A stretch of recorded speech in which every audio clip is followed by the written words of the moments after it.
Hello everyone, তোমরা সকলে কেমন আছো? আজকে অনেক দিন পর একটা ভিডিও নিয়ে এলাম।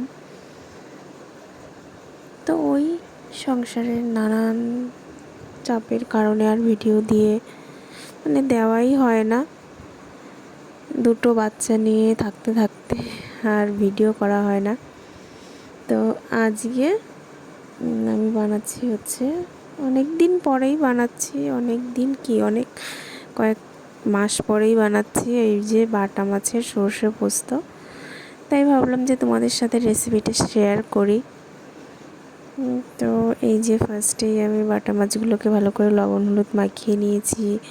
তারপরে আমি ওই 4-5 কোয়া মতো রসুন, একটুখানি আদা, সর্ষে পোস্ত, জিরে, ঝাল এগুলো সব মিক্সারে পেস্ট করে নিয়েছি। দেখো এই যে সর্ষে বাটা, এটা কিন্তু হাতে করলে বেশি ভালো হয়, মশলাটা হাতে পিষলে বেশি ভালো হয়, কিন্তু আর কি করা যাবে, মিক্সার করে নিয়েছি। তারপরে আমি মাছগুলোকে ভালোভাবে ভেজে নিয়েছি। আর এইবার আমি কড়াইতে দিয়ে দিচ্ছি একটুখানি কালো জিরে আর ওই মশলাটা আর লবণ হলুদ দিয়ে এবার আমি ভালো করে মশলাটাকে কষিয়ে নেব। আর কি বলতো, বাড়িতে যদি ছেলে মানুষ হাজব্যান্ড যদি না থাকে, তাহলে আর ওই রান্না বান্নাটা ভালো করা হয় না। ওই নিজেরা 3জন আর কি ওই কোনো মতে কিছু একটা করে খেয়ে নিলেই হয়ে যায়। তো আজকে মেয়ের বায়না যে মা তুমি বাটা মাছের সর্ষে পোস্তটা করো, তো তার জন্যেই দেখো করছি। আর এখানে মশলাটা আমার প্রায় কষাই করা হয়ে গেছে, তেলও ছেড়ে দিয়েছে। তো এবার আমি এর ভিতরে মাছটাকে দিয়ে দেব। কালারটা কিন্তু খুবই সুন্দর এসেছে। আর আমি দেখো মাছগুলো দিয়েছি, দিয়ে একটু জলও দিয়েছি, আর ঝোলটা কিভাবে ফুটছে। ধনেপাতা থাকলে ভালো হয়, কিন্তু আমার কাছে এখন ধনেপাতা নেই, তাই আমি ধনেপাতাটা দিতে পারিনি। তবে খেতে কিন্তু ভালোই টেস্ট হয়েছিল।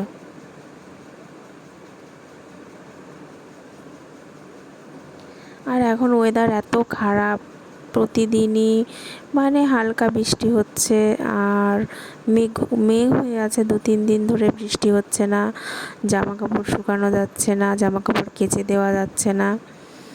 তো আজকে বিকালে একটুখানি ভালো ছিল আর কি ওয়েদার, তার জন্য আমরা পার্কে গেছিলাম।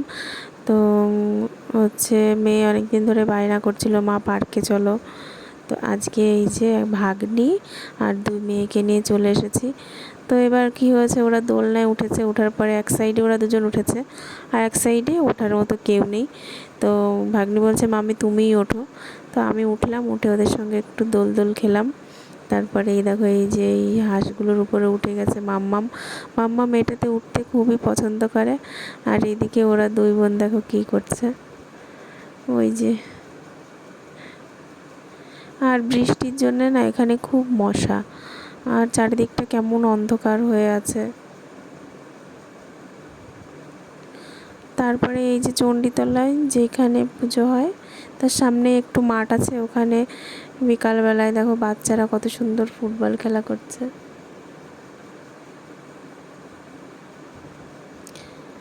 তো আজকের ভিডিওটা এই পর্যন্তই। ভালো লাগলে অবশ্যই